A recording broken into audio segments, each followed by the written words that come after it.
Spain, they have reached the European Championship final after defeating France 2-1. Come from behind victory after falling behind early. They win 2-1, and they're off to the European Championship final in Berlin with goals from Lamine Yamal and Dani Olmo, which came shortly after Colomwani gave the French the lead in the 8th minute. Lamine Yamal, absolute wonder goal on the left foot, becoming the youngest player to ever score in Euros history, in European Championship history, with an absolutely stunning strike, and then followed up with Dani Olmo making a good run in the box, controlling a ball sublimely and nestling it into the back of the net after a deflection off Jules Koundé. He was actually going back and forth whether or not it would be considered an own goal or a goal for Dani Olmo. Eventually, they deemed the shot as going on target already pre the touch of Jules Koundé. But at the end of the day, it don't matter whether or not Dani Olmo or not gets credit. What matters is Spain get credit for the goal, and which was enough to push them through in the second half after a worksman-like performance in that second half from the Spanish. They have found their way in the European Championship final, and France have found themselves home. Now, as far as Spain, there's multiple ways we can go about this. We can talk about this. As far as Spain, they have continued what they have done at this European Championship after an unbelievable start at the European Championship after getting past Croatia in a game that was really hard, not hard, but that they really suffered some chances against them. It's a game that they blew out of the doors just because of how clinical they were, how vertical and direct that they were, and they were able to win that game comfortably. Then they absolutely outclassed, dominated the likes of Italy to get past them. And then they rolled out their second team against Albania and beat them. And then against Georgia, they suffer a goal early. They face some adversity, but they come back and they roar their way back to scoring 4 unanswered goals to get past them. And then in that Germany game, they show their quality. They show their quality early. They get the goal. They show their ability to defend, to suffer. They end up conceding late on to push it to extra time, but they don't fold. They end up creating an opportunity back for themselves, and they win it on the final, almost the final kick of the game. And then in this game, they face adversity. They go down a goal early. They start suffering some opportunities in transition as well. Some really, really shaky opportunities that they suffered. Jesus Navas struggled in that first block of the first half, not just allowing that crossing that led to the goal, but also suffering a yellow card as well, which was kind of necessary because Mbappe was in acres of space on that left-hand side. He let Rabiot through there, and yeah, Spain, they did struggle for a bit. They ended up, in that first part of the game, they ended up creating an absolutely amazing opportunity from Lamine Yamal, finding Dani Olmo, not taking advantage of that header, clean header. And then on the other hand, a few minutes later, France taking advantage of basically the exact same opportunity. Mbappe playing in a very similar ball into the path of Colomwani, who does take advantage of the header. And, you're thinking, Spain teams of the past, France is just going to sit in and then really make them pay in transition. Because, I thought this was the sort of goal that could break the deadlock of this tournament of France's struggling attack. Being able to get their first open play goal, I thought could really open things up for France. But, and the way France defended, the way France has defended in this tournament, it was going to take something absolutely wonderful.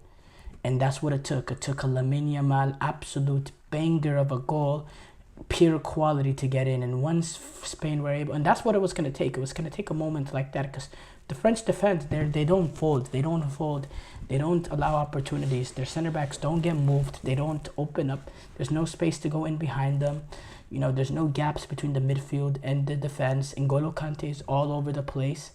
They defend individually brilliant well. It was going to take something absolute wonderful to break the deadlock. They were able to get that goal through Lamine Yamal, opened up the game a little bit, and then led shortly after a brilliant touch by Dani Olmo. Great control by him, making a clever run, being at the right place at the right time. The capacity he has to get into the box and score a goal. Took advantage of an opportunity. And then Spain, Spain were able to do what they do best, control the ball, especially for the rest of that first half. France did not create much opportunities. In the second half is when France, really stepped it up. But it never felt like Spain were really in huge danger. Upamecano had a header. But apart from that, Mbappe had a chance as well. But apart from that, no clear cutout opportunities for France, despite France turning up the pressure. They didn't create, enough opportunities. Barcola came on and he was lively, getting past his man, but couldn't really get the ball. And nobody were able to find the balls that he played in. And there was just another disappointing attacking display from France. And honestly, just based on how the tournament went, it's fair that they've gotten eliminated, and it's fair that Spain moved on.